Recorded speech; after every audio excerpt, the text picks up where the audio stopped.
I see that, Scout. Welcome aboard.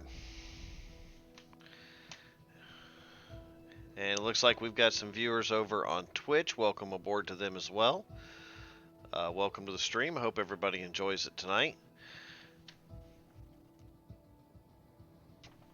Tonight we're actually going to be doing some history. I enjoy history, especially ship history. So I'm going to be doing some destroyer history, seeing as how we're going to run some destroyers. So first off, I want to start by basically, what is a destroyer? Well, a destroyer is a fast and maneuverable, long endurance ship that was designed to escort other ships. They're lightly armored, and are relatively small. They were originally developed in the late 19th century by Fernando Villamil for the Spanish Navy. And their purpose was actually to destroy torpedo boats, hence the name destroyer.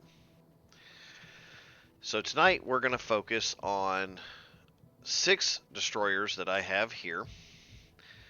I have many more destroyers besides these, but these are the 6 we're going to start with. And of these 6, we have the Nicholas, the Farragut, the Mayan, the Benson, the Fletcher, and the Bliskavitska.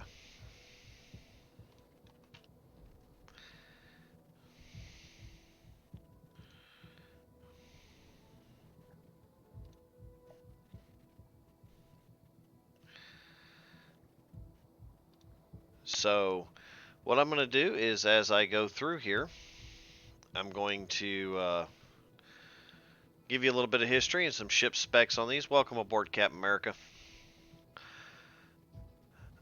Hope you enjoy the stream tonight. Thank you for joining us. So I'm actually going to give a little bit of background and history on some of the ships and some of their specifications. Granted, a lot of the stuff you can look up over here when you have these ships and you can see it for yourself, but it's so much more in depth when you start actually looking up the ships and you find out more about their crews and how they worked and stuff like that, and it makes it nice. It really does. So what we're going to start off with is we're going to start off with the Nicholas. We're going to get underway. And the Nicholas, unfortunately, was never actually built. It was designed towards the tail end of World War I. However, they budget cuts. It wasn't needed at the time, so they never actually built it. So what you're seeing when you see the Nicholas is you're seeing what is known in World of Warships affectionately as a paper ship, meaning it was designed, never built. So the Nicholas, because it was never built, we have very little information to go off of, other than we know it had 5-inch guns and that it had 4 of them, and it also shouldered approximately 12 torpedoes. Now, something to point out real quick here, and this is a common thing amongst many destroyers. You'll notice these aft turrets right here. These are outside. These are not enclosed. They're not encased like on the fancy battleships. These guns are outside. Your anti-aircraft guns are all outside. Your small arms are all outside. And even, let's see if I can get the camera to help work with me here. Even your main turrets in the front were partially enclosed. These ships operated in all weather conditions, just like any other ship, but without a lot of the luxuries afforded to the other larger ships. And one of those luxuries was enclosed gun turrets. So let's get the Nicholas underway and see what we got.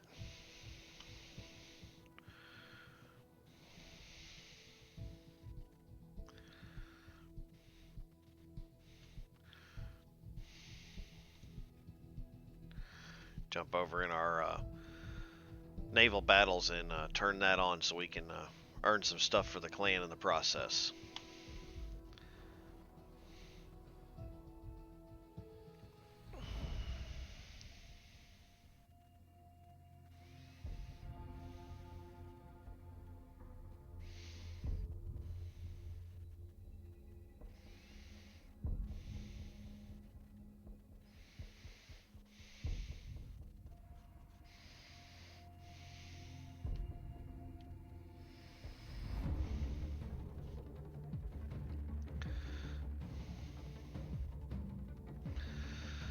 So it looks like we're going to have a domination battle in Fault Line. And good luck, everyone.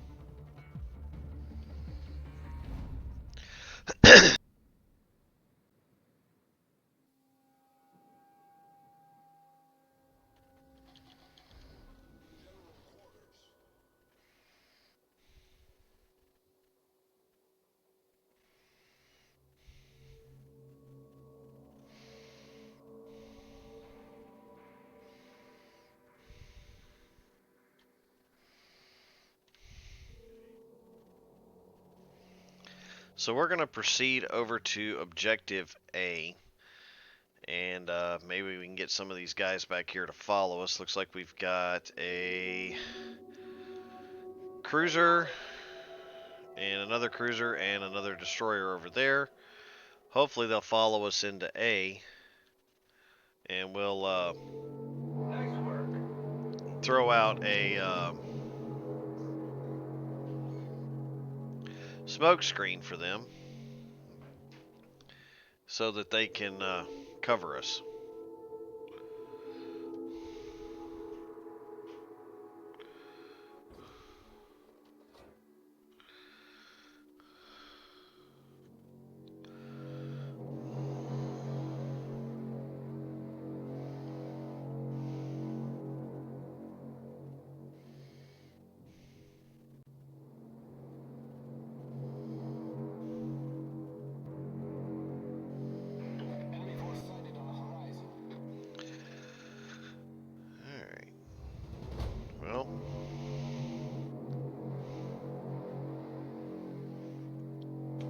Let's get that smoke going up. Back down our speed a little bit here so we can actually take advantage of the smoke screen without outrunning it. And hope that some of our clanmates, or should I say, some of our other ships catch up to us here and help us out. Smoke screen set.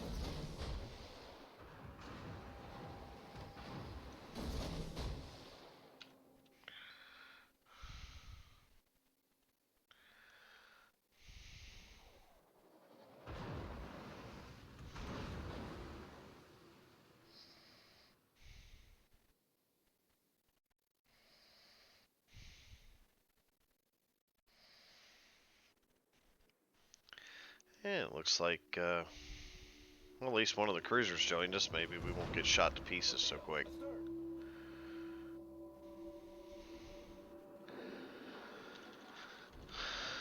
So let's go spot for him so he can actually really help us out.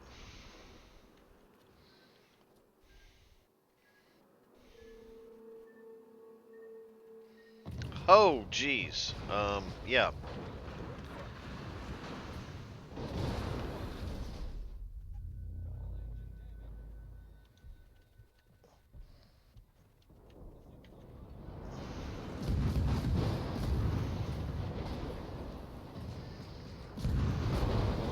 Yeah, we're done.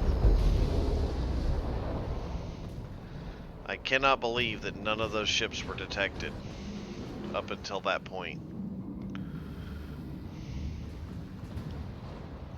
That's just crazy.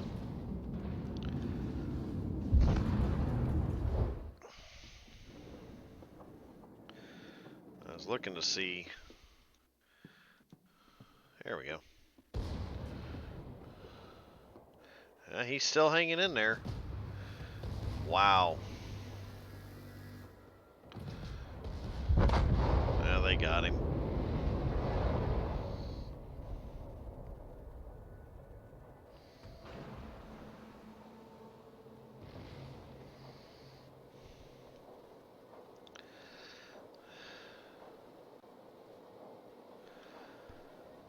All right. Let's see how some of this plays out from here.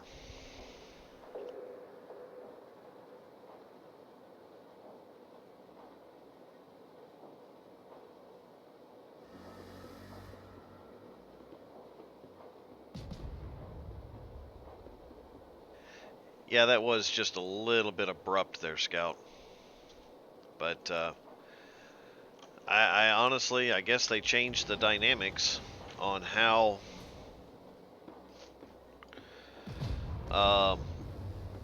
smoke screens work. Because used to, you could see through them. At least when you were the one putting the smoke screen up, you could see through it.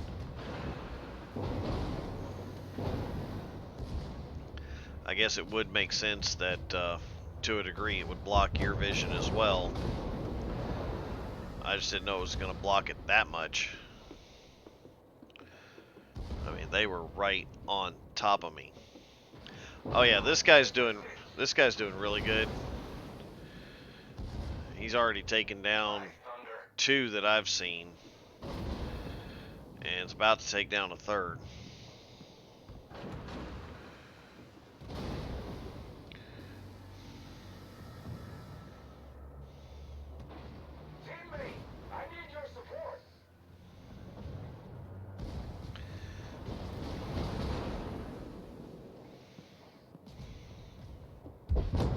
Oh, watch the torps. Whew.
Looks like he might get another one. Yep.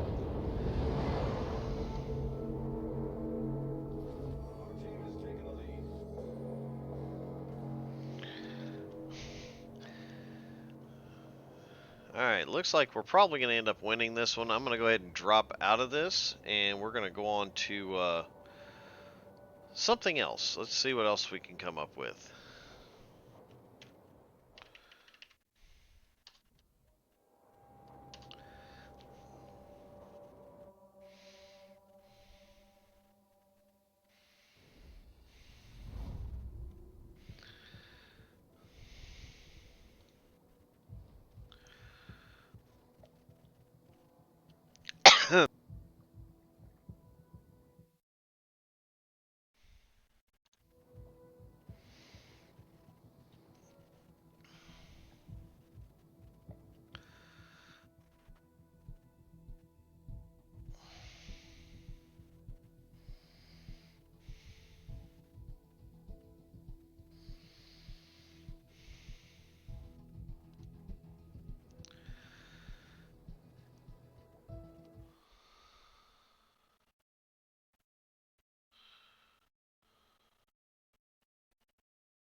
Okay. So this is the Farragut. And the Farragut, 8 of them were actually built The first one was put to sea in 1934. None of them were ever actually lost in battle.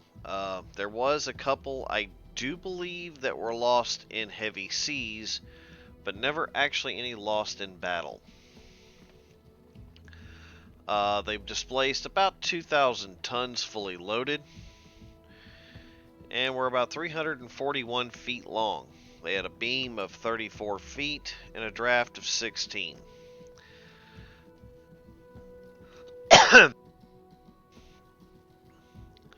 They had 4 boilers with 2 turbines that generated a total of 42,800 shaft horsepower, which was capable of pushing the ship up to a speed of approximately 37 knots.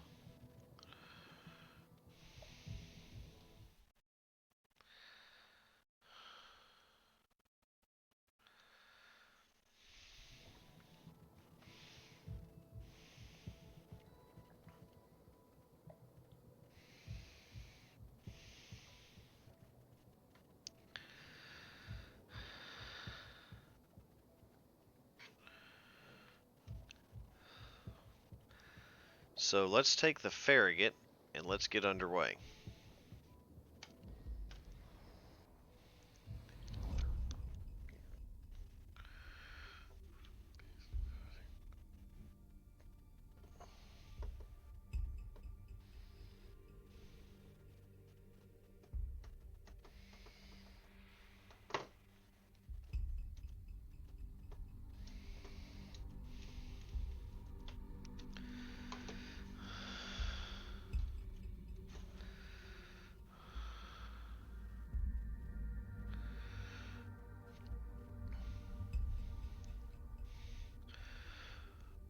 Well, Captain, if you know anyone who'd be interested in World of Warships, send them a message.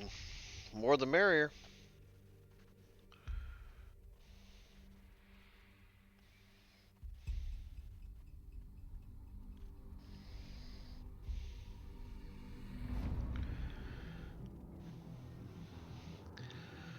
Alright, so we have a standard battle in the ring, which is basically a capture the flag. It's pretty straightforward. Looks like it's got us starting dead center, which is not the best place in the world, but we will make do with what we have.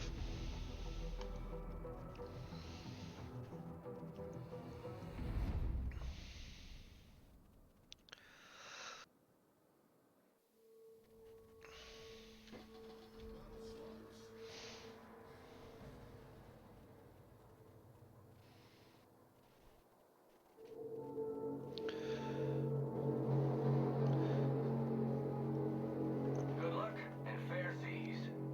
Thank you. I need help. Acknowledged.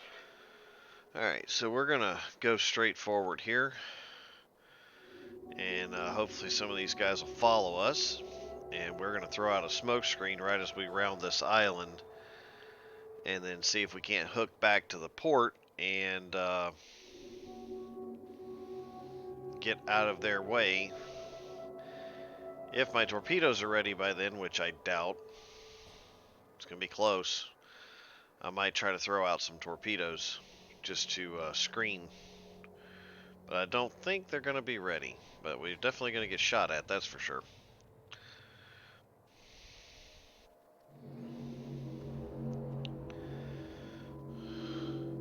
So we're gonna get ready to pop smoke screen here. Got that started. Smoke generator started. And we're going to, there's our torpedoes are up and armed. Back down the speed just a touch here.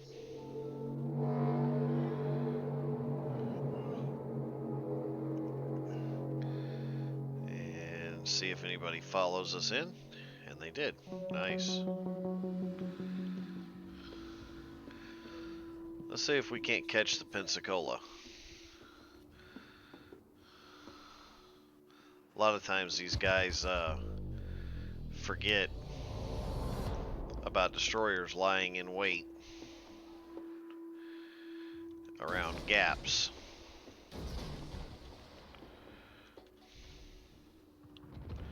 And we got a Hawkins and a Pensacola about to thread a needle here. Let's see if we can catch either one of them flat-footed. Nobody home, pal. Nice try, though. Yeah, okay, now they see us, so it's time to move.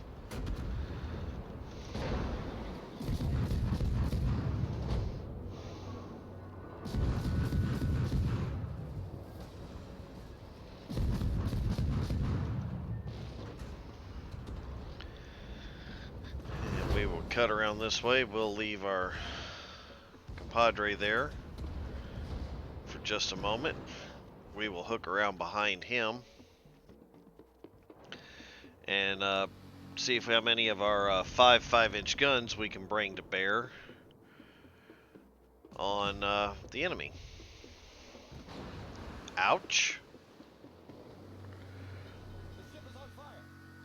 Besides the 5.5-inch guns that the Farragut had, she also carried 8 21-inch torpedoes and 2 launchers, 4 and 4.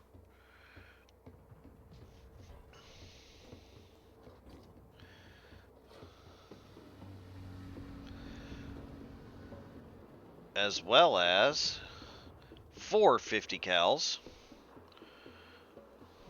And after the attack at Pearl Harbor, it was deemed necessary to increase anti-aircraft guns, so she was also fitted with 4 40mm Bofors as well as 5 Oerlikons.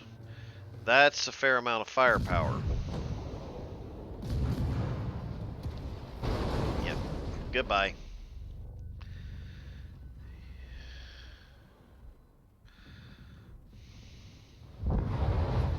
Yep, I'll take that. Alright. Got rid of one problem child. Now after my actual target, which was the Congo.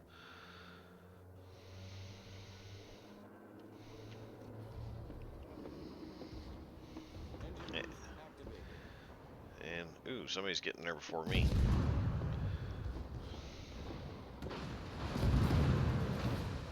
And we're going to start zigzagging here.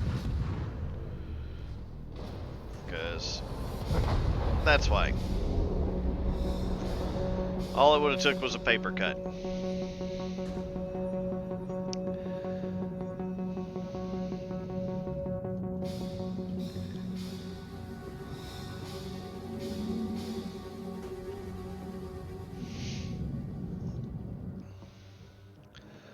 Let's see how our lender does. Looks like he's staying in the middle. Gonna hide in some smoke.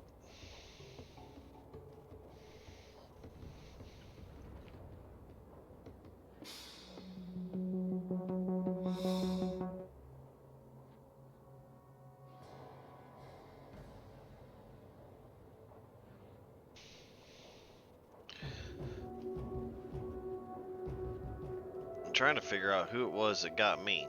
I didn't actually get a chance to see the name, but it was a good shot.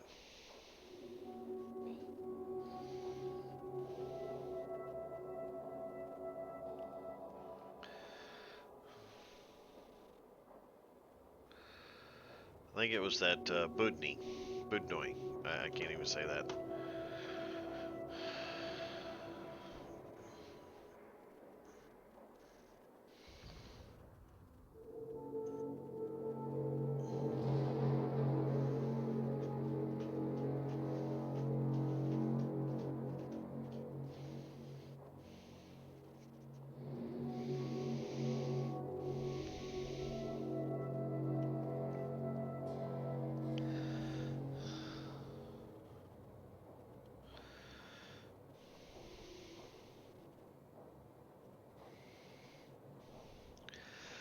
So this being the first of our history editions, I will be doing some more destroyers in the future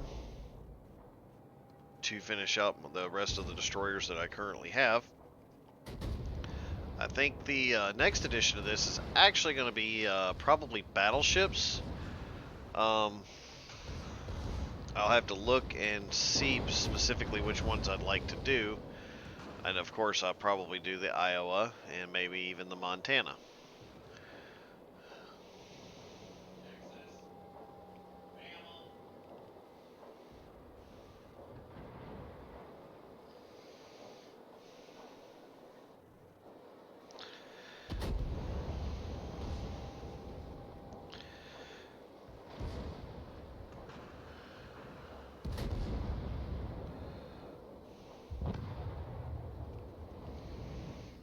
Let's see what else is going on around the fleet. These guys are sailing into the objective. There's that destroyer. I wondered where he was hiding. I saw that he was still alive, but I didn't know where he was.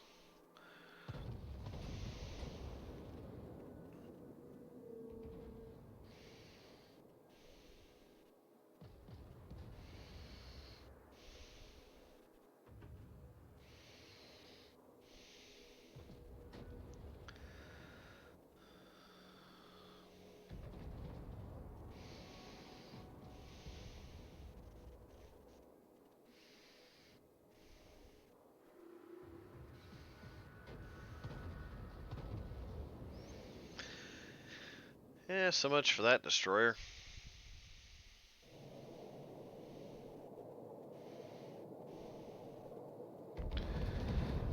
Looks like we've got them in a position now. They have to decide whether they're going to go defend their starting position or if they're going to let us win. If they don't go back and try to stop us, as soon as we capture it, that's game.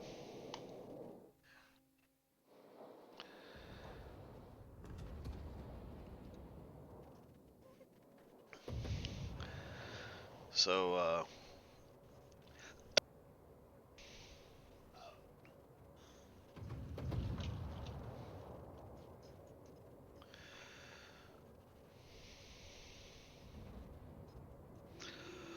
unfortunately, my research did show that there are no surviving ships from the Farragut class. All were either sunk or scrapped.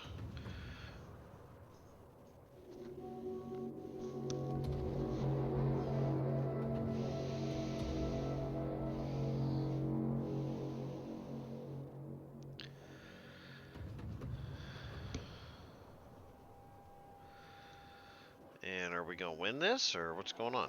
Concentrate fire on the designated target.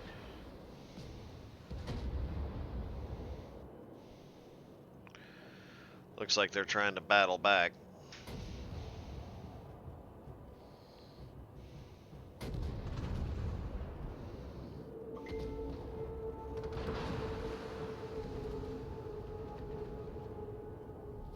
Our victory is in sight.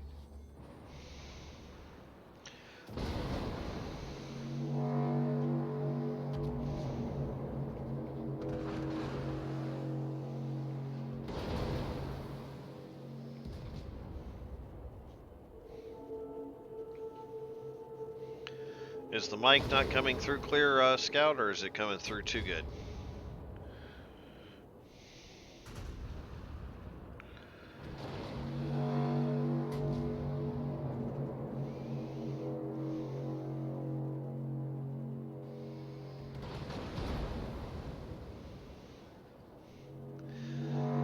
Alright.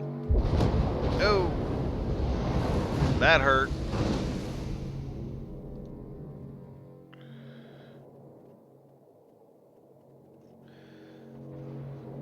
So I think we pretty much got this one in the bag unless something drastic happens, which I would hate to miss, but we're going to go ahead and head back to port and continue on with our missions for today. Good luck, team. Our victory is in sight.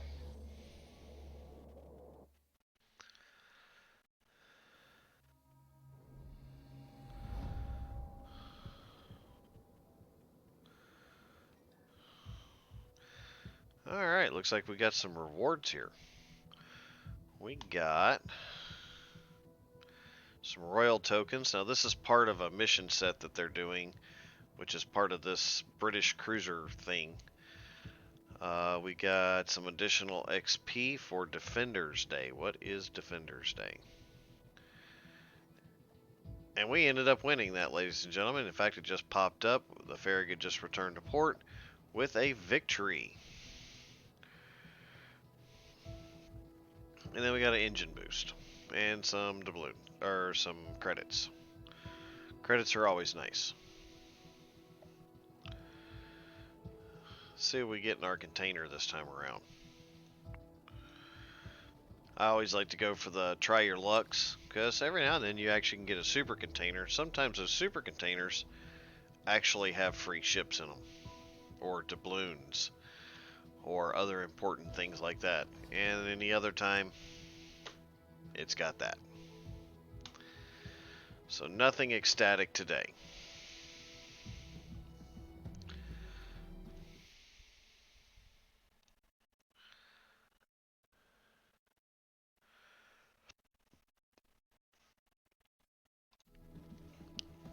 So, Scout, can you hear me or not hear me?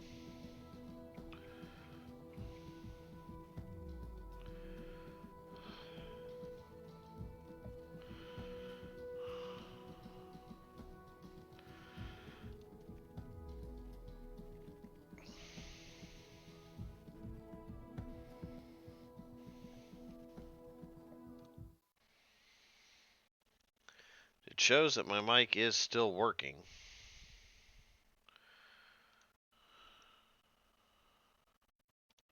Or at least I hope it's working.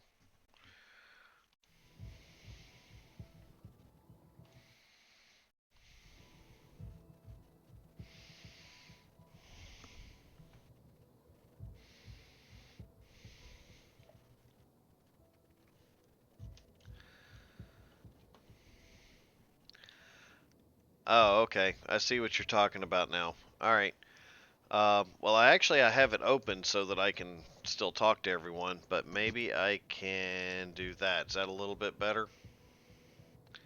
I bumped my microphone just up out of my line of sight a little bit.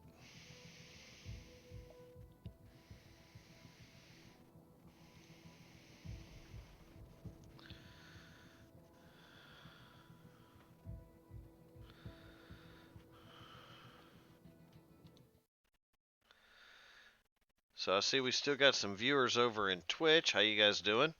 Welcome aboard. And of course, we've always got viewers over in YouTube. Welcome aboard.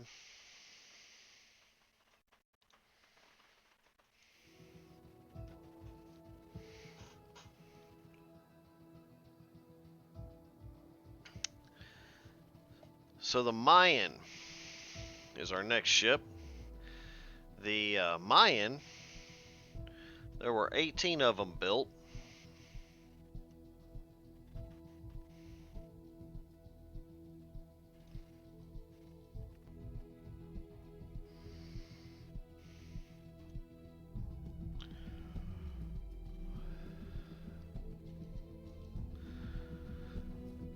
And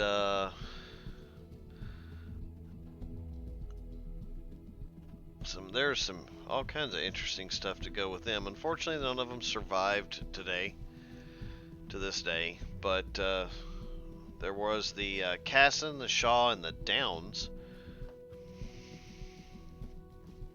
who were all present on December 7th at Pearl Harbor. In fact, I believe it was the Downs and the Cassin that were actually in a dry dock with one of the battleships over in the yards.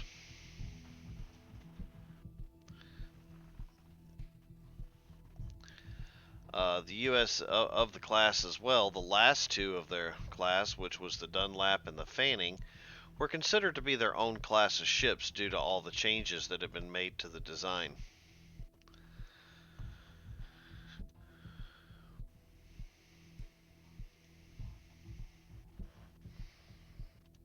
Okay, that's weird.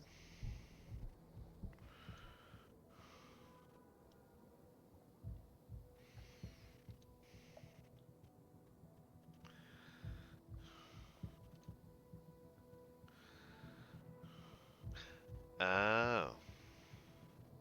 Oops.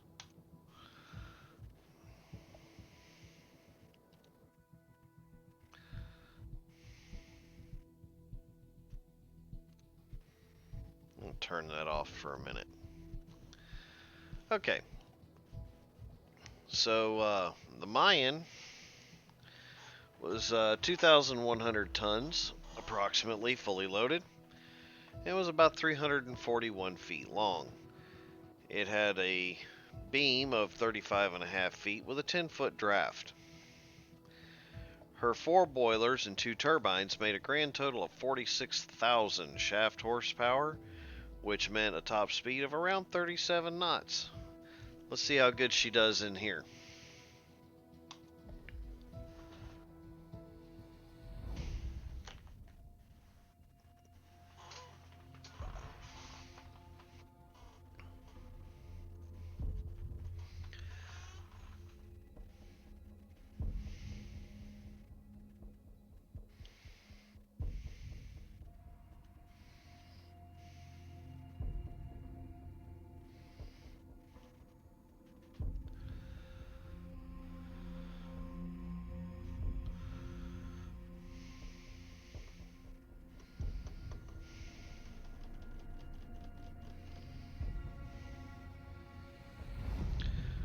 Alright, we're in a standard battle on the Two Brothers map.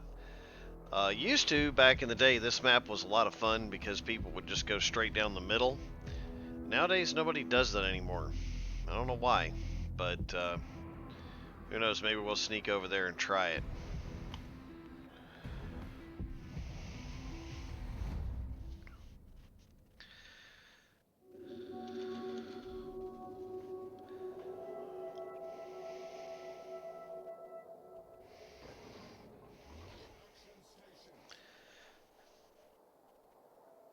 So the Mayan also had 5 5-inch guns on her, as well as 12 21-inch torpedoes and 4 50 cals.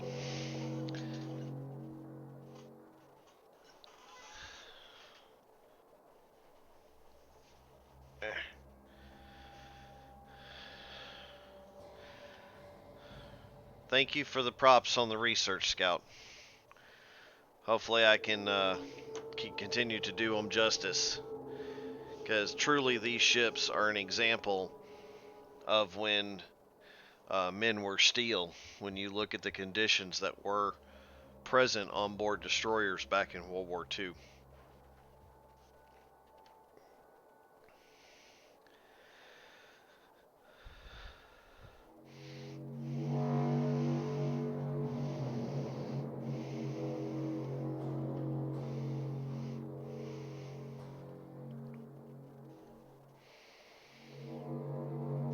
So we're going to slide over here close to this big island and kind of hug the coastline of it. I don't want to get caught out in the open, because like all destroyers, you're a tin can with no armor. You don't last long in open water.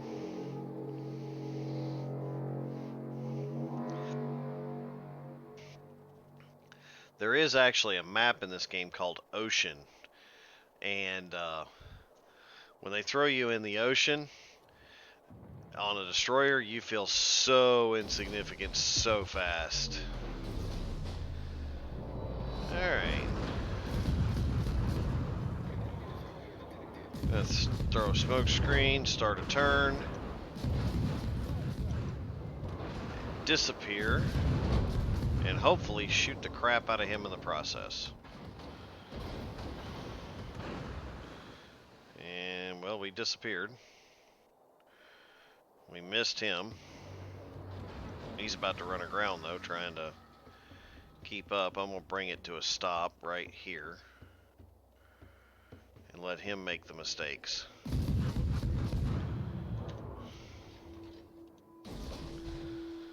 Like forgetting the fact that I have 4 more torpedoes in my magazine.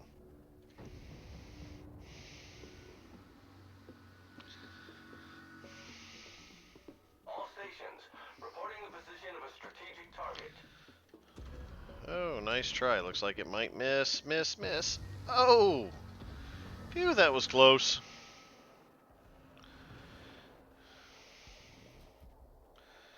What you gonna do, bro? What you gonna do?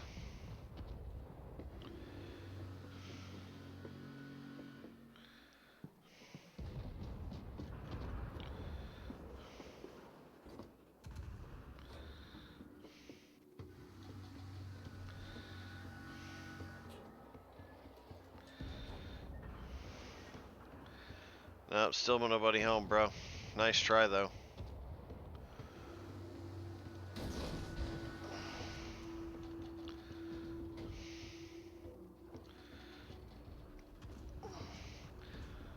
Now you'll notice when I pop out like this, I'll do sudden speed changes and everything else. Aha! Found you! Knew you couldn't hide forever.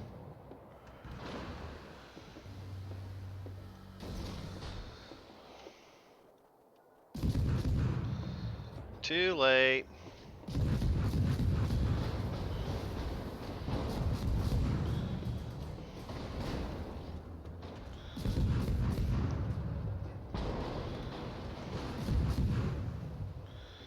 And somehow he avoided all of that again. There. And we're gonna go hide behind another rock somewhere, because it ain't gonna take much for us to get sunk at this point. And I need somebody up here with radar or hydroacoustic search or something. Or that Omaha to get up here and help. That'd be nice.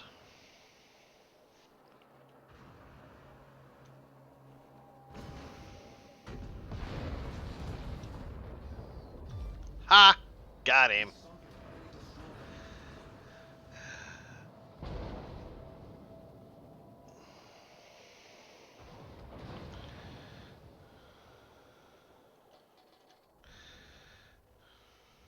Eek. That's a Scharnhorst. That's bad.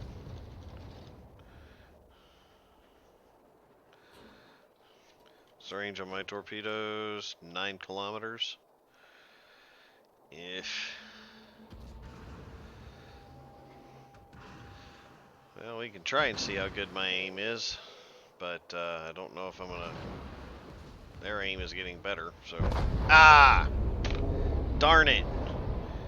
So much for getting up there and taking some pot shots at the Scharnhorst, but we at least took one guy down with us, so we didn't go alone.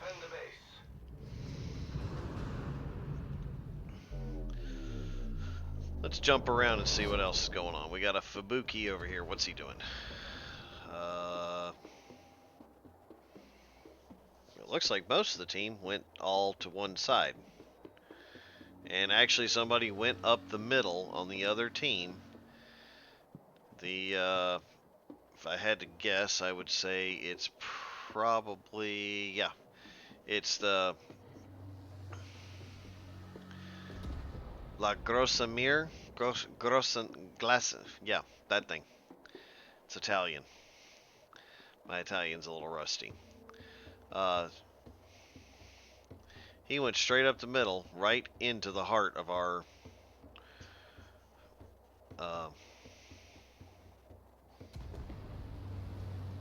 flag.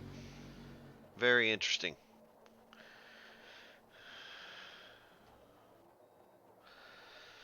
And he should have stayed there, but instead he's going to go try to chase down 3 battleships. This ought to get interesting.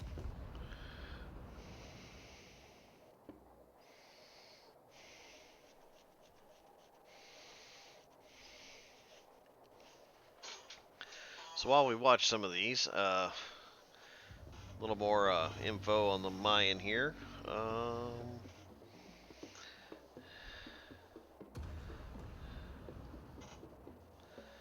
Many of the Mayan-class ships actually received numerous, and when I say numerous, I'm talking 7 or more battle stars throughout World War II. They were some of the highest decorated destroyers of World War II.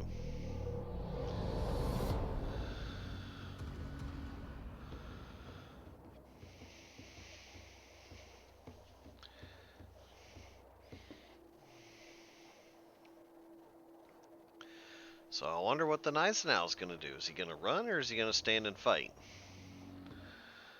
I think he's running.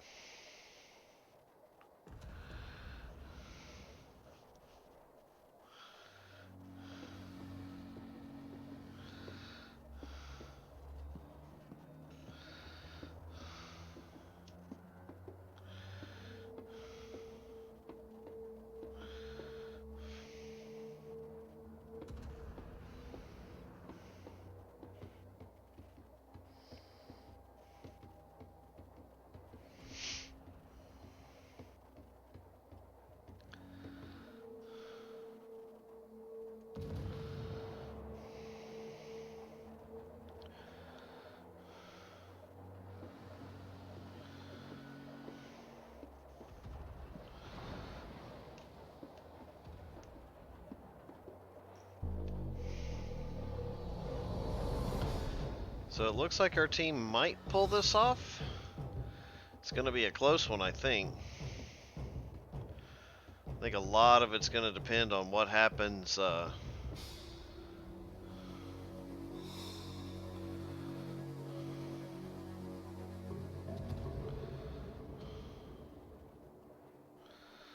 the Gneisenau's going to battle back. I think it's going to be too little too late, though.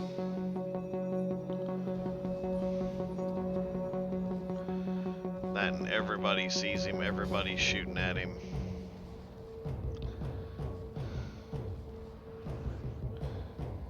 And that's it, we won. Capture the flag.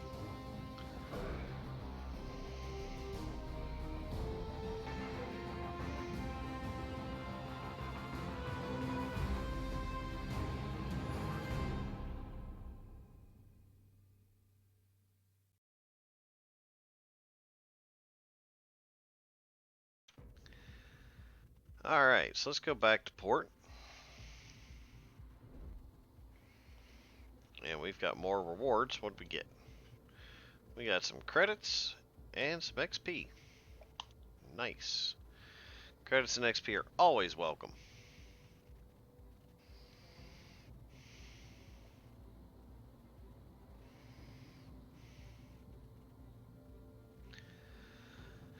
Alright, up next, we have the Benson.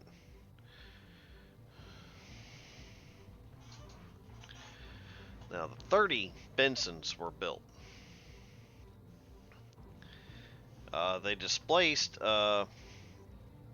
approximately 2,400 tons and were 348 feet long. They had a beam of about 36 feet with a draft of roughly 18 feet, fully loaded. They had 4 boilers and 2 turbines running 50,000 shaft horsepower for a top speed fully loaded of about 33 knots. Now, as we're getting ready to get underway with the Benson here, I want to do a little some quick notes. A lot of the information you find on these ships, it doesn't specify whether it was fully loaded or empty or what every time. Sometimes it does, sometimes it doesn't. So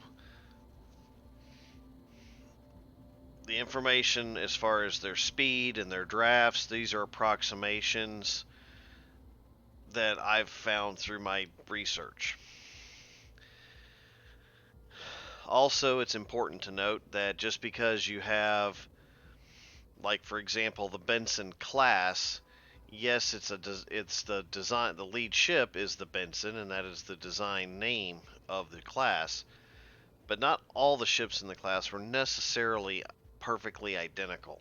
Technologies change over time, even during war, just within a couple of years. Not to mention, uh, things may be changed to refit for specific missions and stuff of that nature.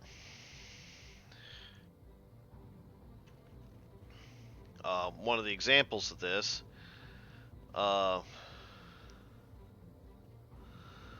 is I believe it was possibly the Bensons or some of the Bensons that actually were brought in and completely refitted, their torpedoes removed, and even some of their main guns removed, just to add extra anti-aircraft weaponry that was then used for aircraft carrier escort duty. So they didn't always keep or all be designed 100% identical to one another.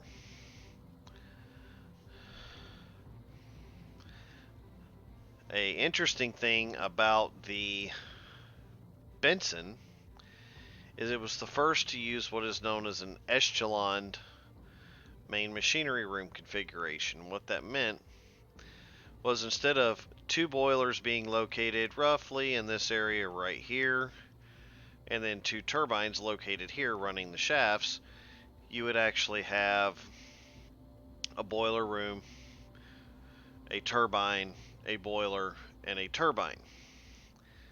And that would allow for, in the event of damage, it wouldn't necessarily take out all of your propulsion. You would still have the ability to get underway or maneuver, uh, albeit probably limited. And that actually has been continued on even to this day. Even modern warships use an echelon designed main machinery room configuration.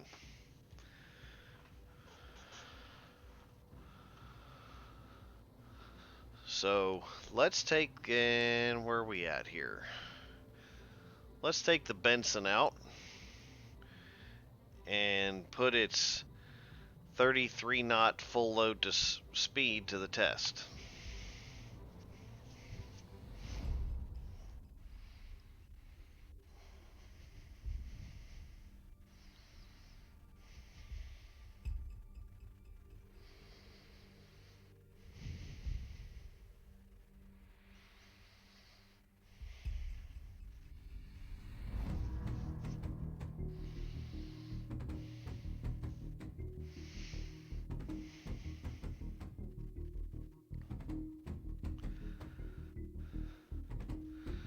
So this is Tears of the Desert map with an epicenter battle.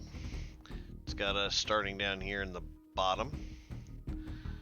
So we'll probably head for this outer ring and skirt around those islands right there. Provide anti-aircraft fire support. And someone found their F keys.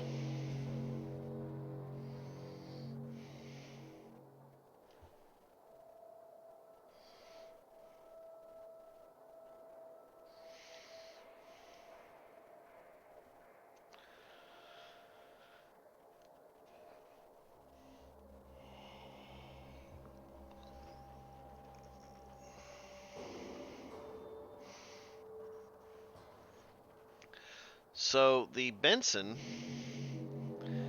the first 6 ships of the class were all armed the same, with 5 5-inch guns, 6 50 cals, and 10 21-inch torpedoes. And if we look here, this would be reminiscent of that layout.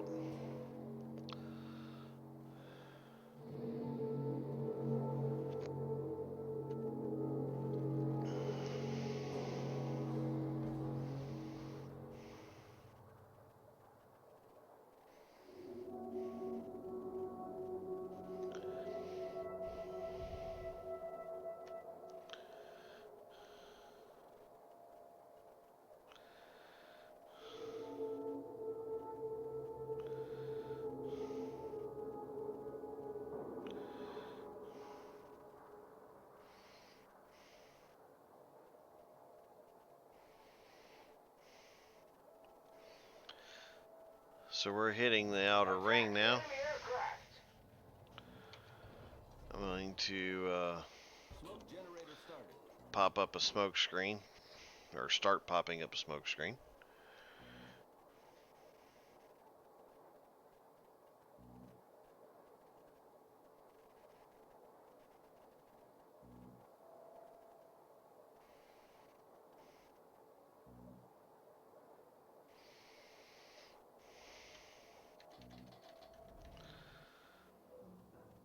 And then we're going to slide to a stop here. Now that we got a nice trail back there for our allies to hide in.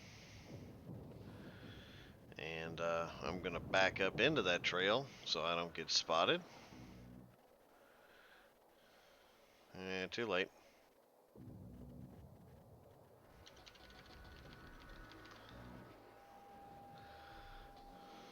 Forgot about that radar thing. Pesky radar. But it looks like we might get a victim out of the deal. Somebody who is just unwarily approaching a boat armed with torpedoes. Isn't that nice of them? I love it when they do stuff like that. Makes my life so much simpler.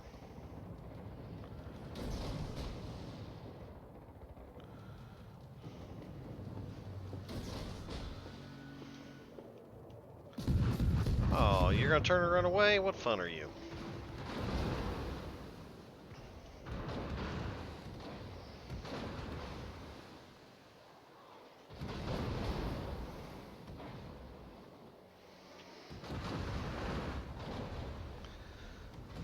So we're gonna go dive back in our hole over here. So they'll stop shooting at us. Let our torpedoes rearm and see if we can get some fire support.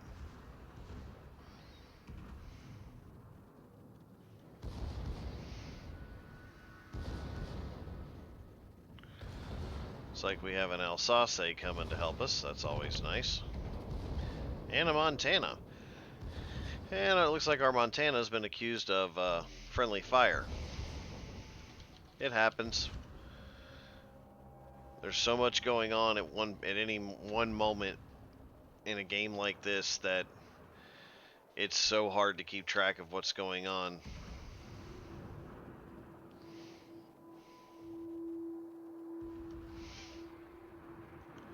Alright. I know there's a destroyer up here. I also know that Chapayev is pretty heavily damaged. I would like to at least get one.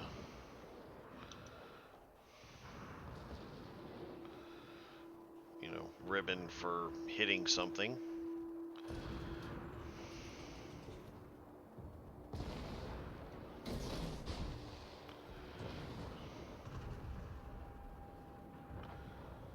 Concentrate fire on the designated target.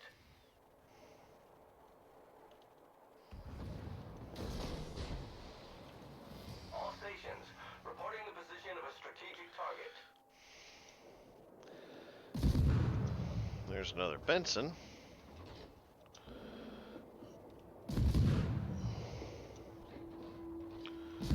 As well as a Daring.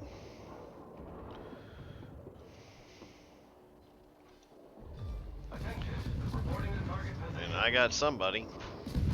All stations requesting fire on the designated target. So that's always helpful. Did a little damage on that guy. Oh, island. Thank you. Yikes. Who's shooting at me? Alaska? Really?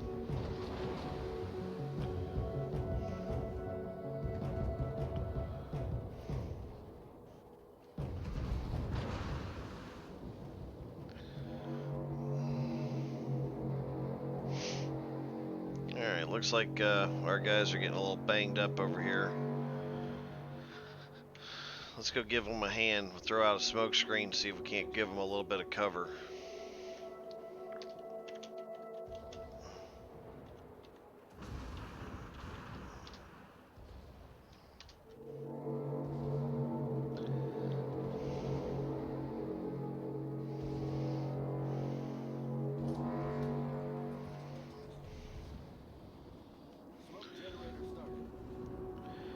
Concentrate fire on the enemy warship.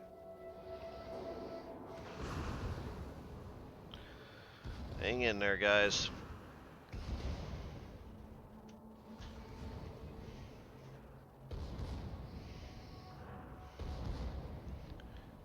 Gonna make it, gonna make it. Come on, we gotta get him in the smoke.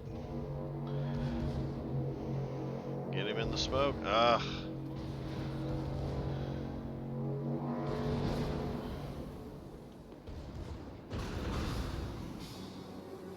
Proceed to the base.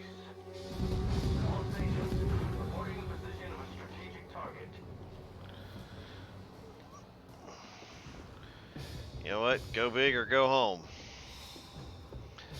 How you doing there, Montana? Well, let's just hope I can actually hit it. Looks like he's gonna turn and probably avoid most of that.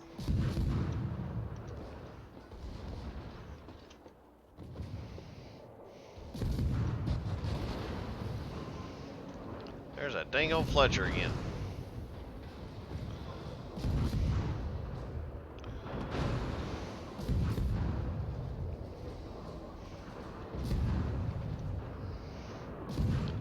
Oh, were we not paying attention? Running into our own teammates again.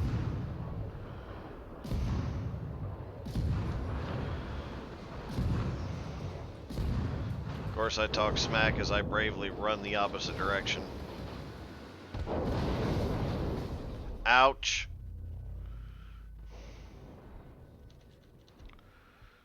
Get in that smoke.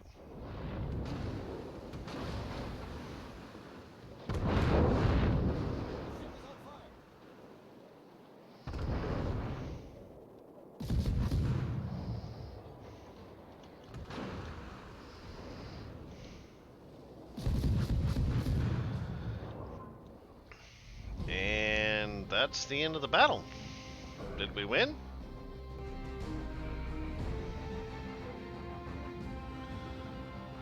Sounds like it. Dang, yeah, we won that one. Cool.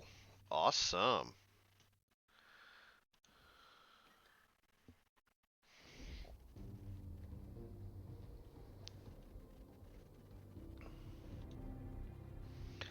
And we got some more stuff here. We got some more tokens, some more XP, some coal, some more engine boosts, and some credits. Nice. Alright. So I see we've got someone else joining us over in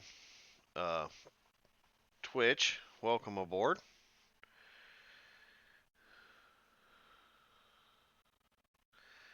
And it looks like Scout's still hanging with us over here on YouTube. Scout, how's it going?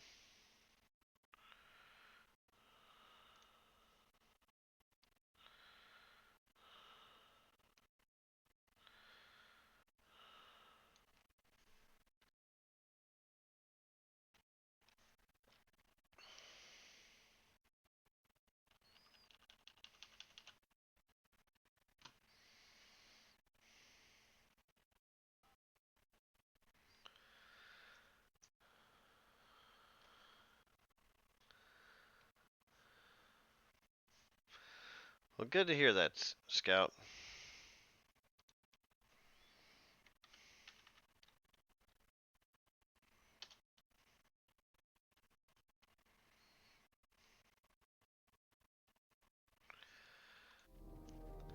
So up next, we're going to have the Fletcher.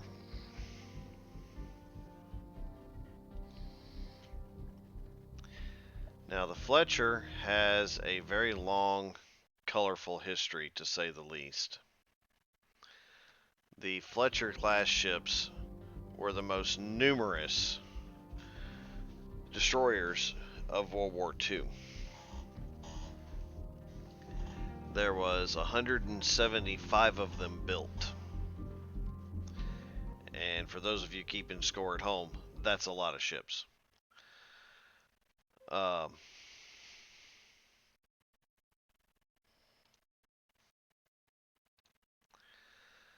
Also, as with most destroyers, they are named for specific people who are distinguished, who who are distinguished individuals, is what I'm trying to say. And the Fletcher actually has 3 examples of that are still afloat today. Pardon me, 4 that are afloat today. I just looked at my notes.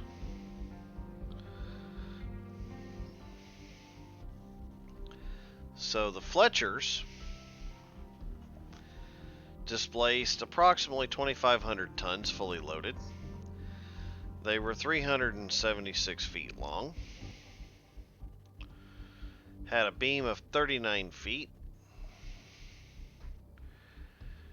and had a 17-foot draft. They had 4 boilers and 2 turbines with 60,000 shaft horsepower and a top speed of approximately 36 knots.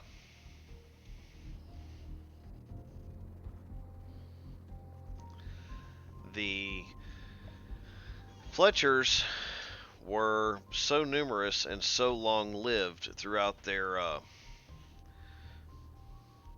service that of the 175 of them that were built, 19 of them were lost during World War II.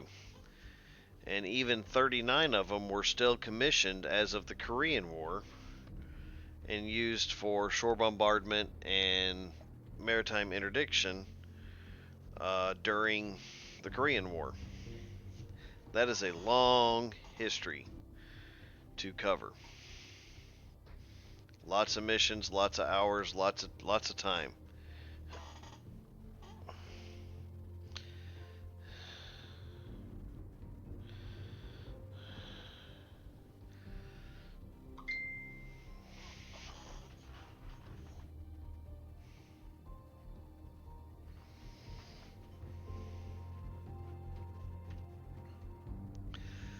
So let's take the Fletcher out. Let's see what she can do. And while we're going, I'll give you some highlights.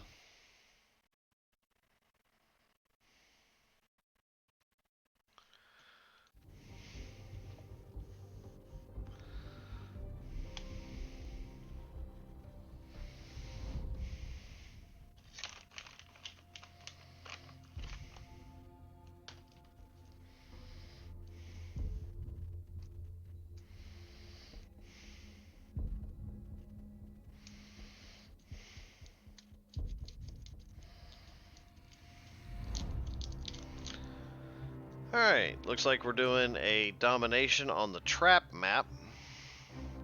And we're up by Objective C, which I actually prefer Objective C over B any day.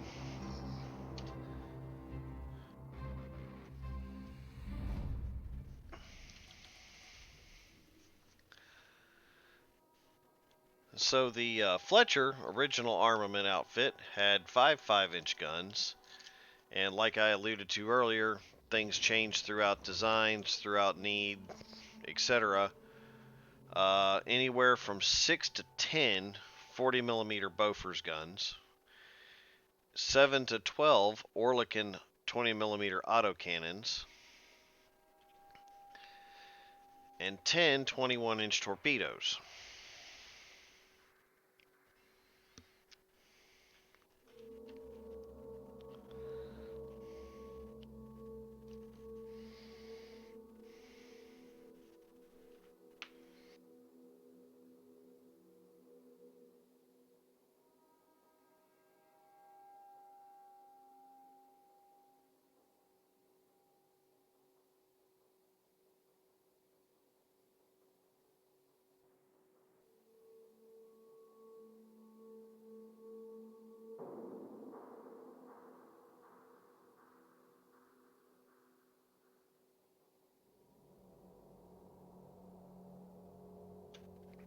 Well, it looks like we're all alone up here at sea.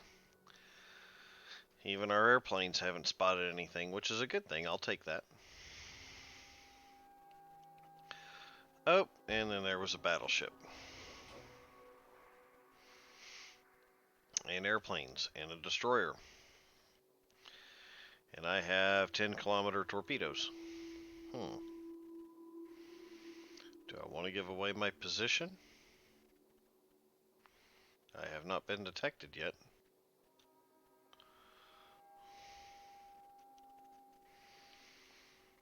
I think we'll just quietly slide up to the northern edge of this. Maybe work our way around.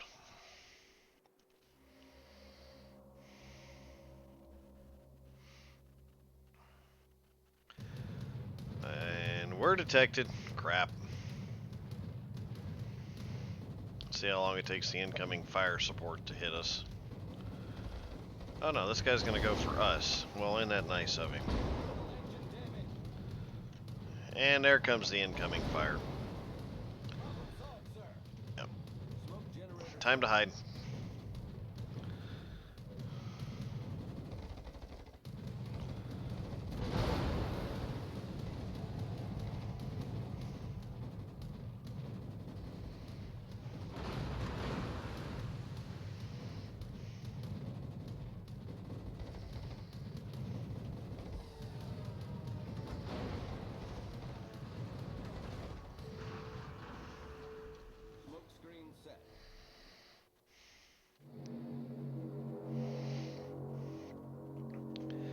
And we lived through it and are still capping the area. Gotta love it.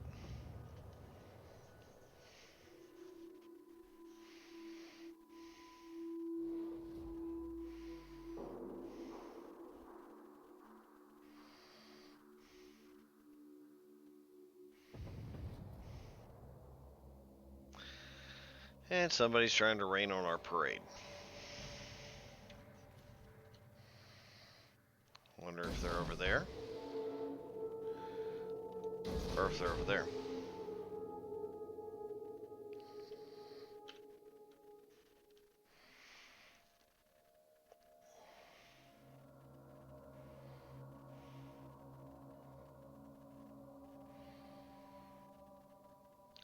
Good boy.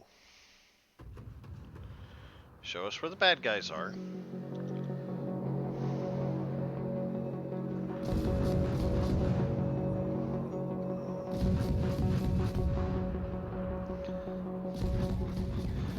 I do like it when people show up with radar against destroyers other than me.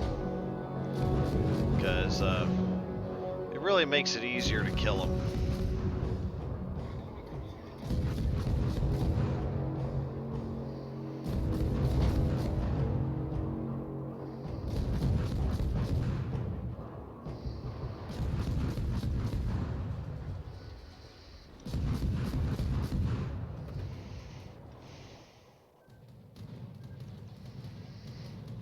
And let's see if we can do some careful maneuvering here.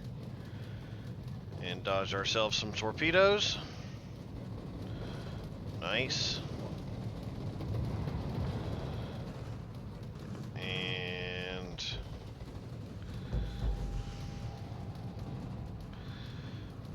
our cruiser escort over here got hammered a little bit.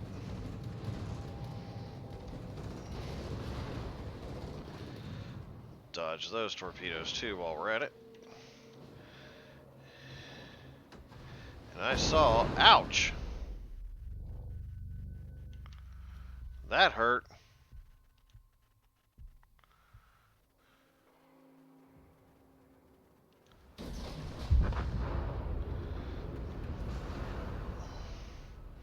Say, I saw a cruiser up here. I don't know where he's going or what he's doing. Maybe we can scare him off.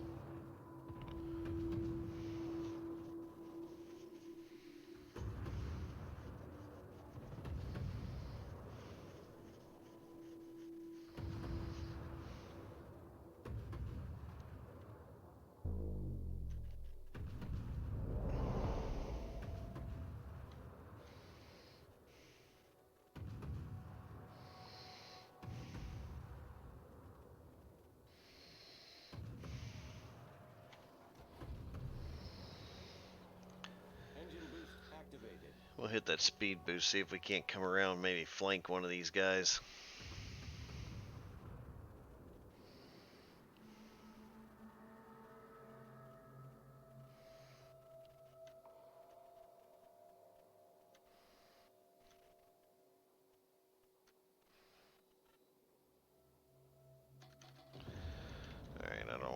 get spotted yet. Yeah, I do.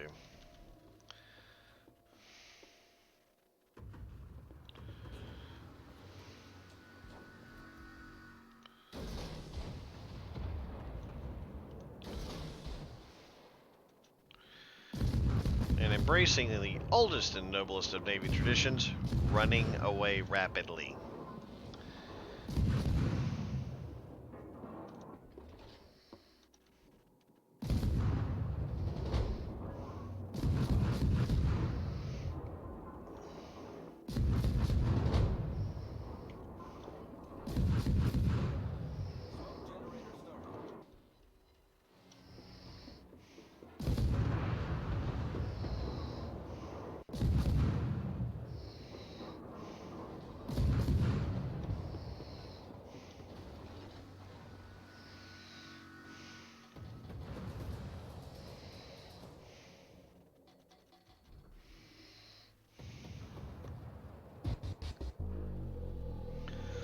Definitely getting lots of assists this time around. Now, if only I could actually get a kill, or at least a good solid hit.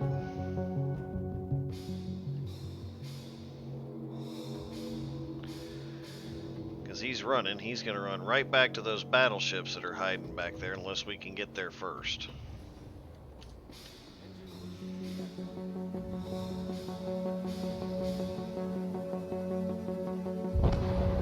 Ouch, that's not good. That means we just lost our fire support.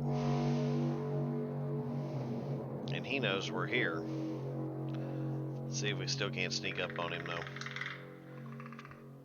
I'm not 100% sure where he went. So I don't know if he's trying to turn around or if he continued sailing on in. He's sailing on in. There's his buddies. So we're gonna, yeah,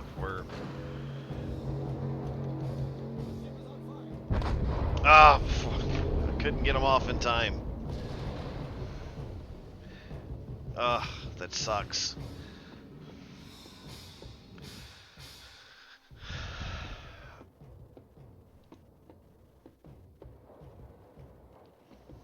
Okay. So while we watch the rest of this play out, the Fletchers have 4 surviving ships afloat today, which are registered as museums.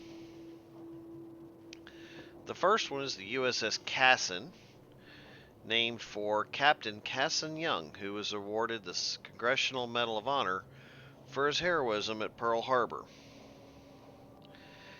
Sadly, he lost his life at Guadalcanal. The ship is a museum still in Boston Naval Yard. USS The Sullivans is named for the 5 Sullivan brothers who lost their lives on board the USS Juneau at Guadalcanal. Now, there's always been a rule, or for a long time there's been a rule in the military and in the Navy specifically, that siblings cannot be stationed together or are all deployed together. However, in the case of the Sullivans, as well as another group of siblings that I cannot remember off the top of my head, this was overlooked, and the 5 Sullivan brothers sadly all lost their lives at Guadalcanal on board the USS Juneau. The USS Kidd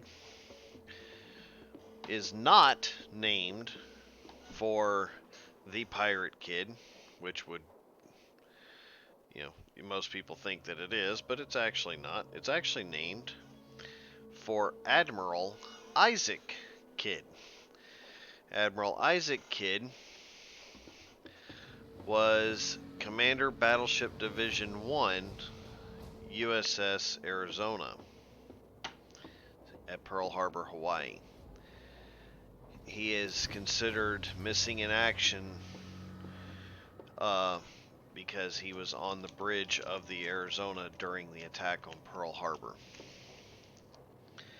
The USS Kidd is a museum in Baton Rouge, Louisiana.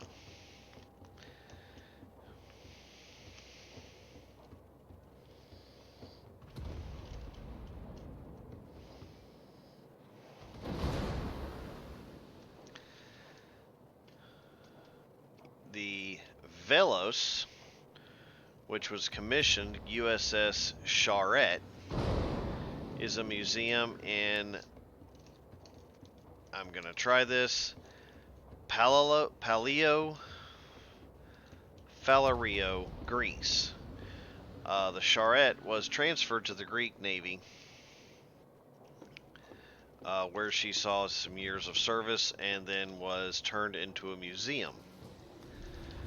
And she is named for George Charette, who was awarded the Congressional Medal of Honor for his heroism during the Spanish-American War.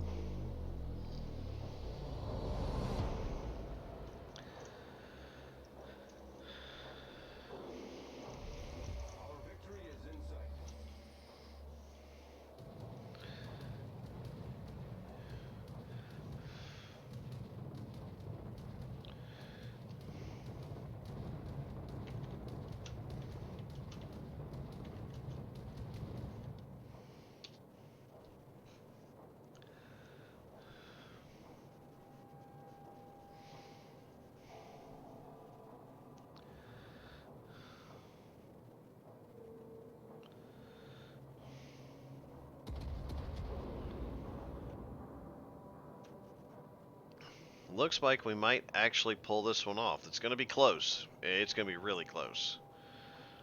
Even though the score says it's not really close, it's going to be close. A lot of it's going to depend on who does what.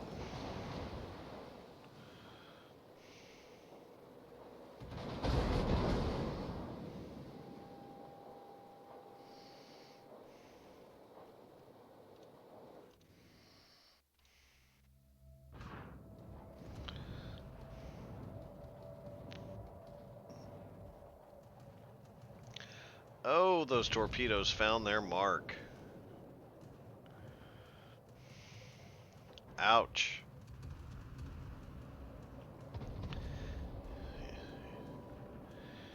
The others hit? Nope. Oh, so close, so close.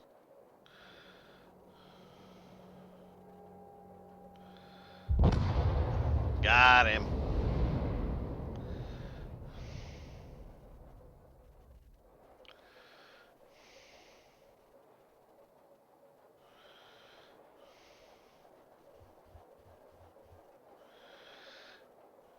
Someone seriously needs to go aircraft carrier hunting.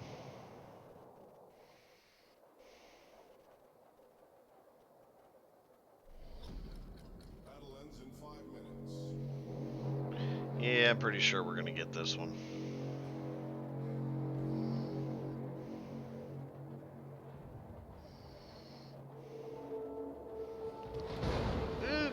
Run! Duck and cover! Come on! Paddle faster!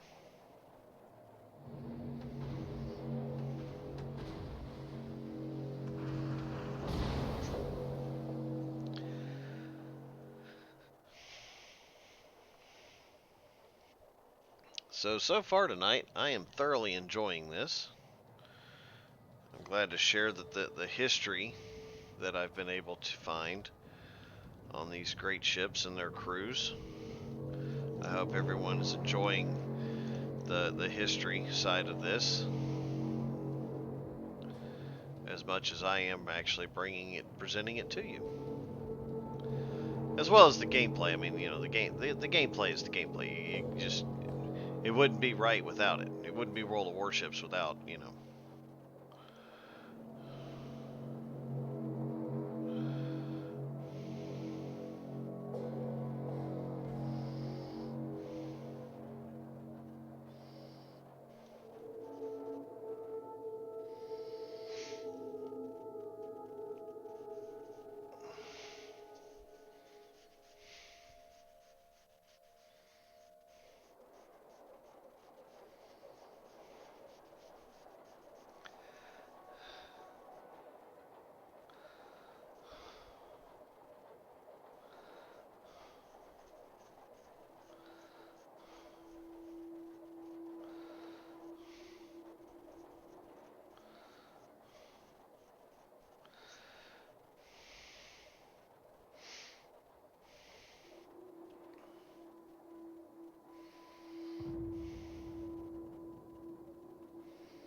Oh, heads up.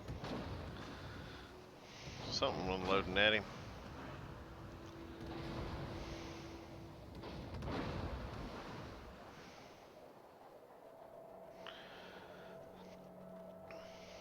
Come on, we almost got this. Ah, that's what it is. It's airplanes.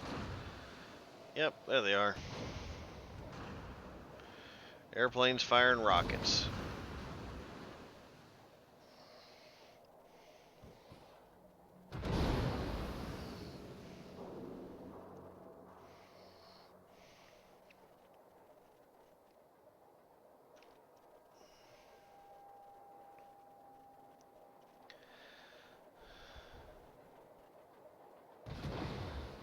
And we won this one.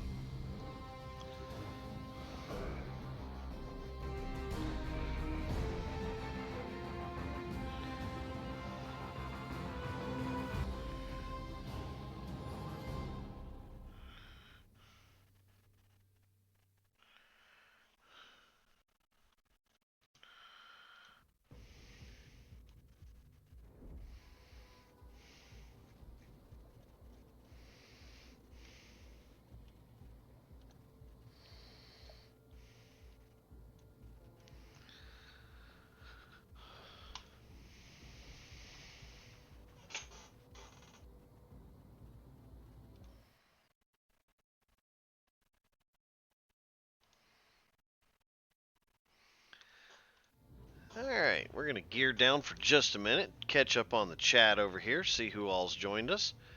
I see I still have some people watching over in Twitch. Welcome aboard, guys. Uh, so go ahead and hit that follow up there. Follow us and keep track of what we're doing. We're doing history on World of Warships. History's always a good thing. And same goes for anybody over there on YouTube who happens to be watching. Go ahead and hit that subscribe button and like us over there, and turn on that notification button so that you can find out when we're going to be streaming. As it is right now, we're going to be streaming every Friday night starting at 7 p.m. Central Standard Time. And I'm going to try to bring you some engaging World of Warship play along with some history of the ships that we're using. And that's what we've been doing tonight. We've been going over the history of the Farragut, the Mayan, the Benson, and the Fletcher so far. And we're fixing to do the Błyskawiczka, which is quite interesting. And if you have any questions, throw them up there in the stream chat. I'd gladly answer anything I can for you. And if I don't know the answer, I will find it and I will let you know what that answer is, if I can find it.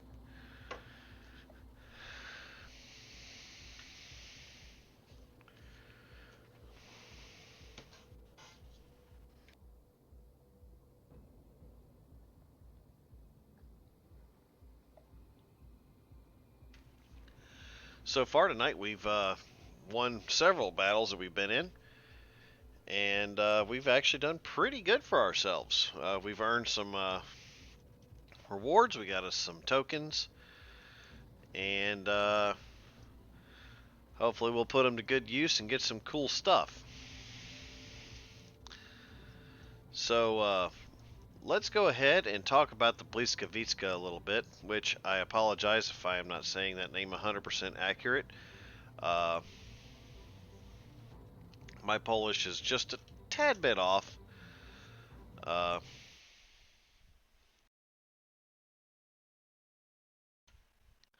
But what do you expect? So, the Błyskawiczka was commissioned in 1937, and its name actually means lightning. And her sister, the Grom, made up the two Grom-class destroyers. Now, the Grom stands for thunder, so you have thunder and lightning.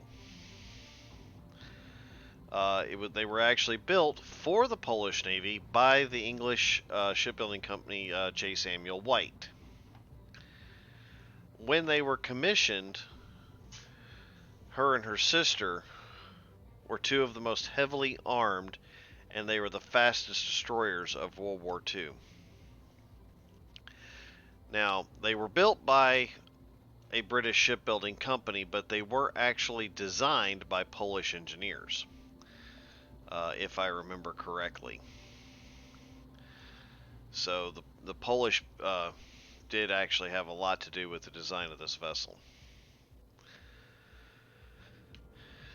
At the time of commissioning, she weighed 2,560 tons, was 374 feet long with a 37-foot beam.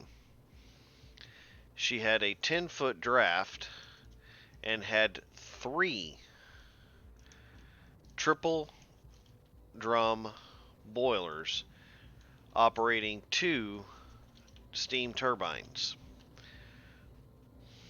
for a total shaft horsepower of 54,500 shaft horsepower and a speed of approximately 39 knots, which is incredibly fast for that time.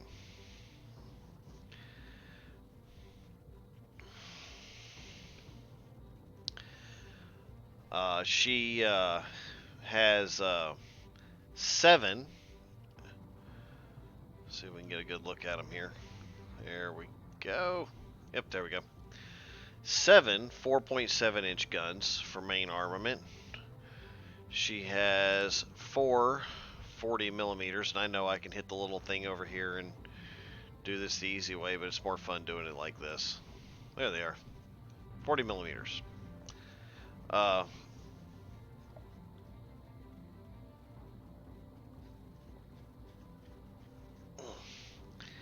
8 13.2 millimeter machine guns. Let's see, there they are up here. Kind of hard to see, but they're up there.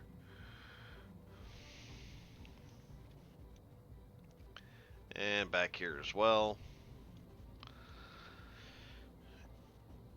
And 6 21-inch torpedoes. Right there. Now, she was refitted in 1941 to have 8 4-inch guns, 440 millimeters, 420 millimeters, and 6 torpedoes. So they changed her and changed her gun turrets to reflect this. Now in the game, of course, they did not do that. They kept it as she was commissioned, which is kind of cool.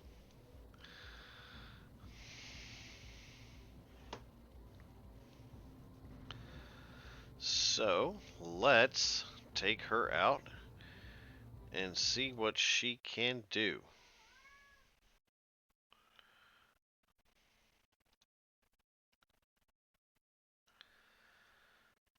What's a shame, Scout?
Alright, we got a domination in the mountain range. And I am in the destroyer heaven known as C. They call it destroyer heaven because there's all kinds of little islands to hide behind.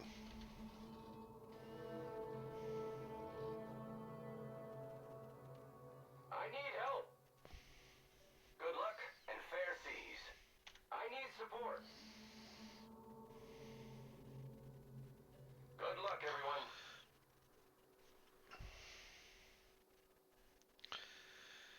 Beer and sushi. Why does that not sound like it goes together?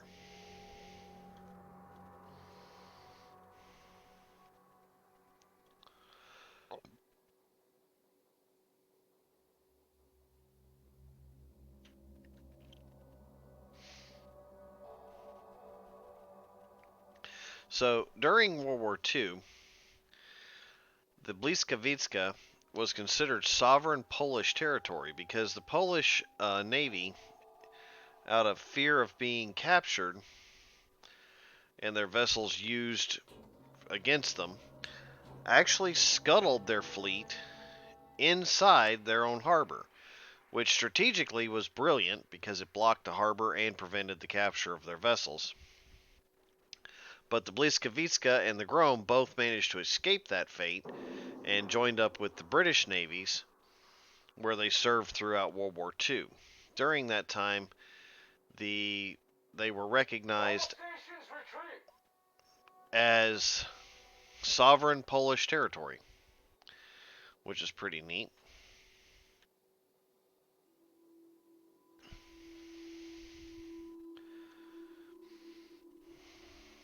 The Bliskowicz did serve throughout World War II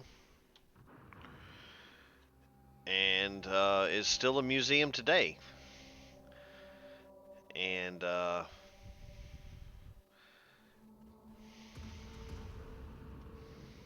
which is pretty neat. 8 kilometers.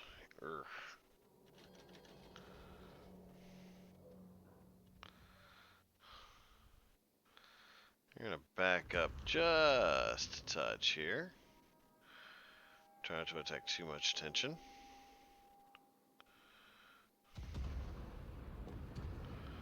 I want these guys to close up just a little bit more. And they see me. Wonderful. Ouch. Stop that. That hurts. Don't do that. Problem solved, sir.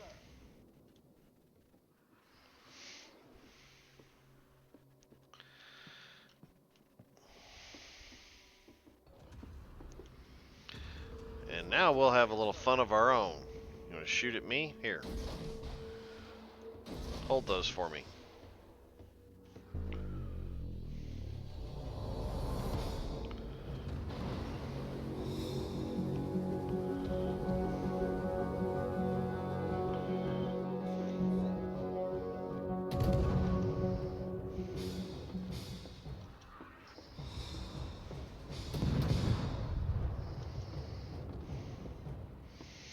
Come on, Hot Rod. You wanted to jump up here and shoot me. Come on, let's go. That's what I thought. Running away.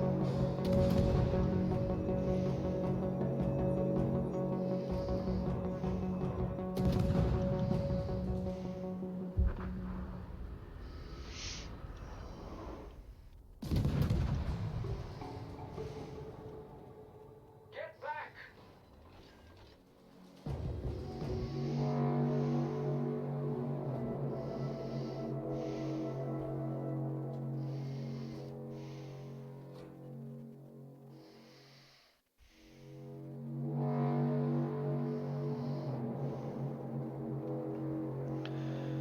My music is telling me that there's something close by, but I do not see it. Does anybody else see it? Because I see nothing. At least nothing within this.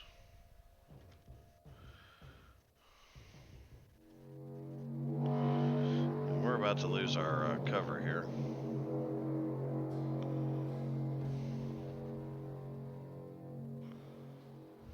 The enemy team has taken the lead.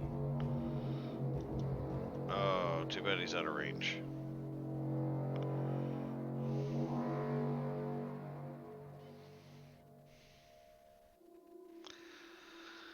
That means there is a destroyer hiding in here somewhere. Get back! Shut up.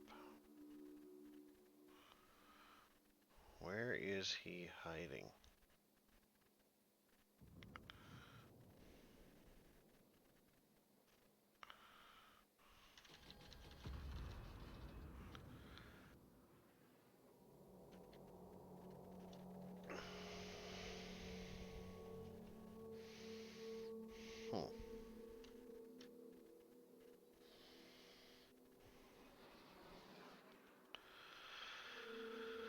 Well, we're not going to win the war by sitting in the back.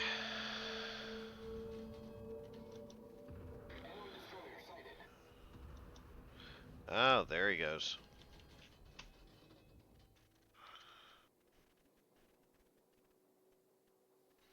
Vamoose, be gone. Okay, so we've got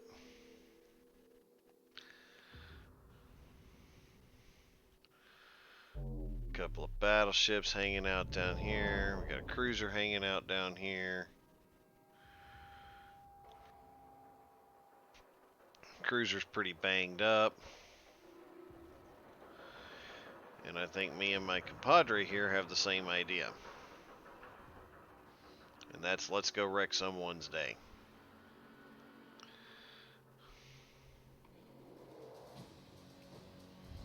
The enemy is about to win.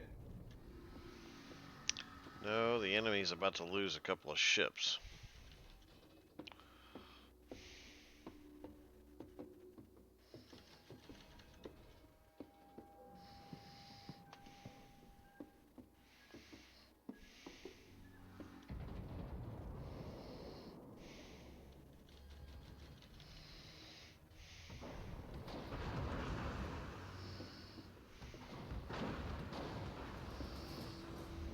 The enemy is about to win.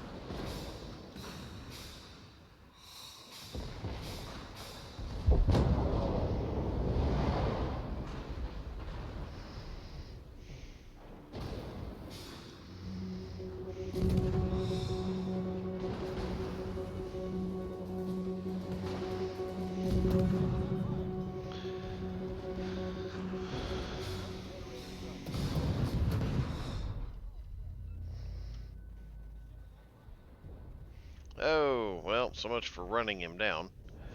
Looks like we're probably going to end up losing this one, though. These guys did a pretty good pounding on us that time.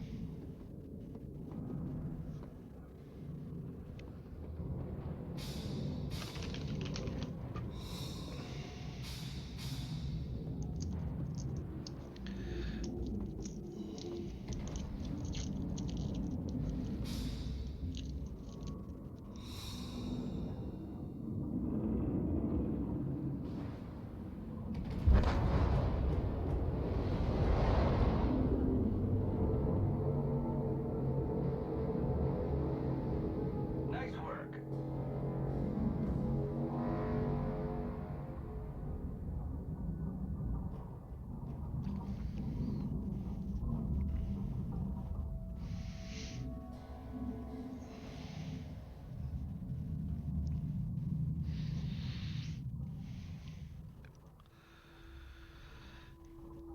Yeah, we're going to lose this one, it looks like.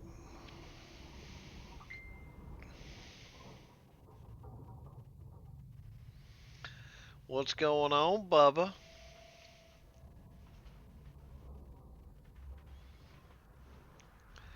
I thought that was you hiding in there not talking.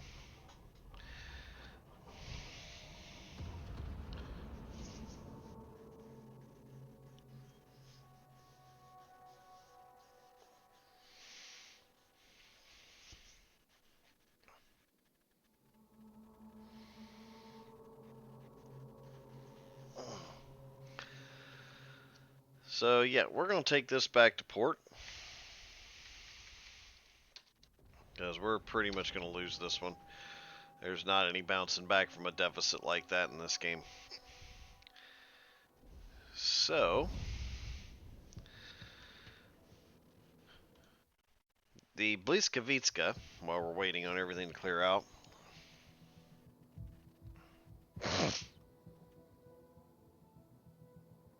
did some pretty interesting things while she was commissioned. Uh, she actually did participate in the Dunkirk evacuation, Operation Dynamo. She also defended the city of Cowes, I think that's how you say it, in Britain, where she was actually built. She was actually in port for repairs, and while she was in port, the town was hit by an air raid from the Luftwaffe, and it just so happened that the Bliskavitska helped defend the town. Pretty interesting. During her stint in World War II, she actually logged 146,000 nautical miles. Uh, she was awarded the Virtuti Militari, which is an award. It's Poland's highest military decoration for heroism and courage in the face of the enemy at war. And since then, her service, she's also received the Pro Memoria Medal for outstanding contributions in perpetuating the memory of the people and the deeds in the struggle for Polish independence in World War II. Very, very cool. She is a museum in Gdynia, I think is how you say it, Poland. And she's actually the oldest preserved destroyer in the world. Definitely worth checking out if you ever get a chance.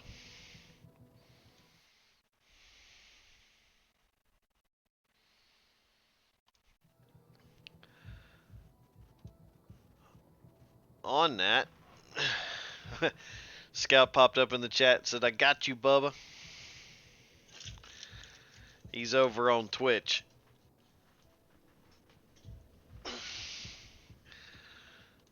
The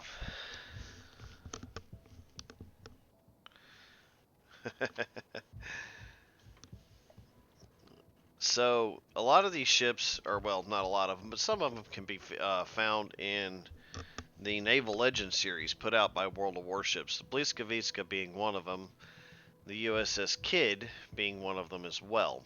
So if you get a chance, go over to YouTube, Naval Legends, and look up the USS Kidd and the Bliskavitska, and check out the full histories that they found on these ships and the interviews that they've done with the crews and the survivors. It's really interesting. It really is.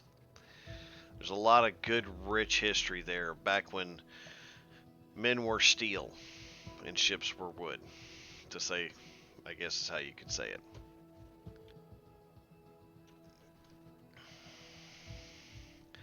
So, anybody got any questions about anything that we covered tonight? Let's throw it out there in the chat. Let's see if I can answer it. And maybe while we're doing that, we'll take the Bliskavitska out again and see if we can't win a battle.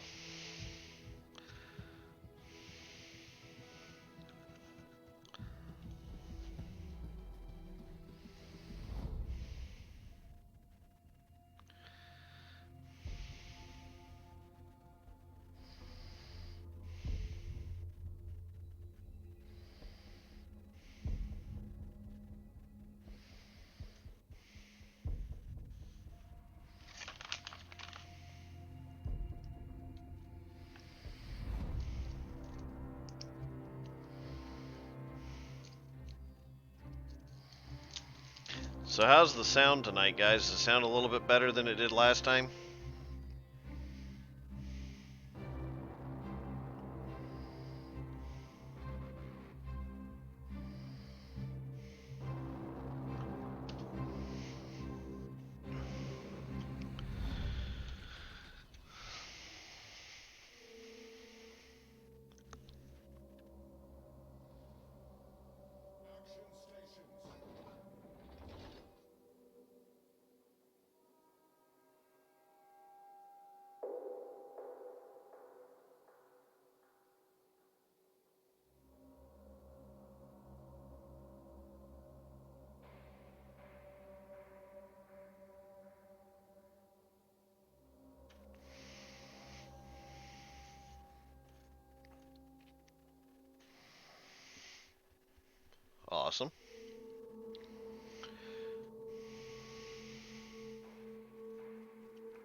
So the next destroyers that we'll be doing will be the Vampire, the Gade, and what are called the Pan-Asian line of destroyers, which have Asian names that I can't pronounce, but we're going to try really, really hard. Thank you, Snoop. Nice to know that I've been. This has been an ongoing thing of making sure that we're sounding good. That way I can work out any of the kinks and stuff.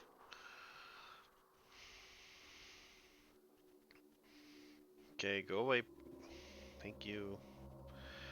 Airplanes go bye-bye now. Find something else to do. Oh no, that's just funny. A sign that says no battleships. Gotta love it.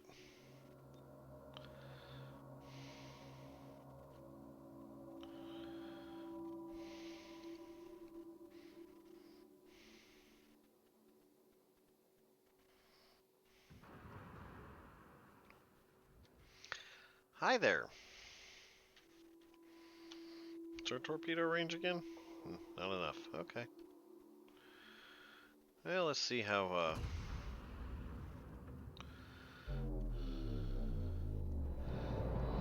dead set he is about fighting for that. In the meantime, just in case, never hurts to cover your flank.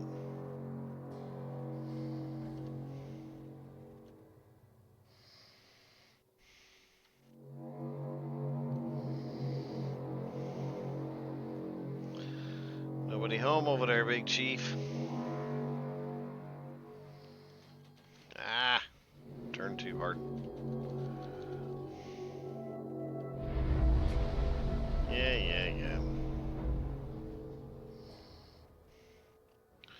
You don't see anything, just keep going.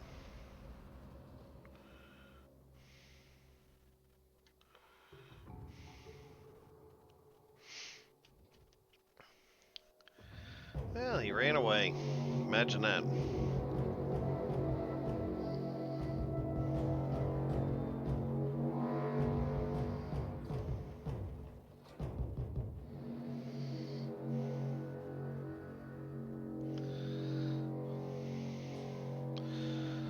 So then the question of the day is, do I chase him?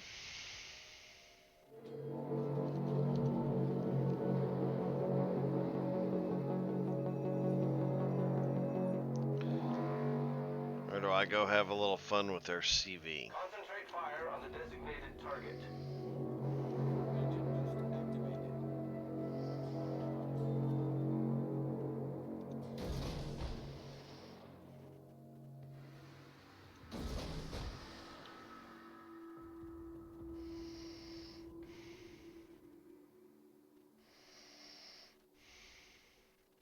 Ouch.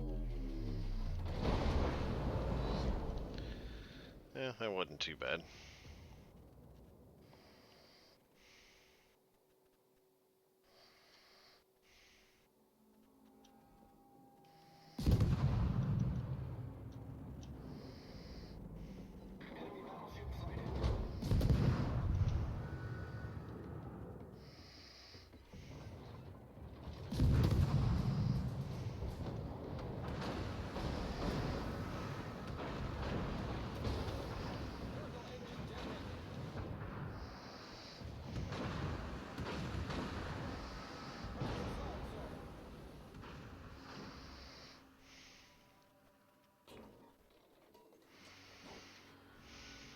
All stations requesting fire on the designated target. Smoke screen set. We're gonna let this, well, why don't you come over a little bit closer? Come on. Why are you scared?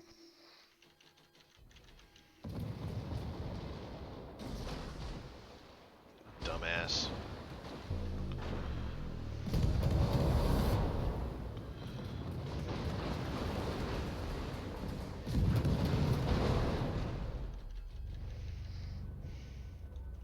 Ah.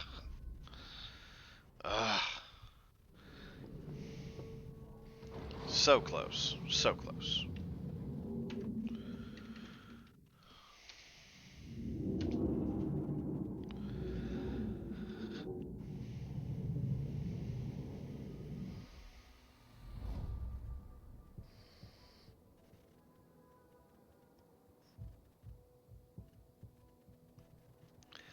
Alright.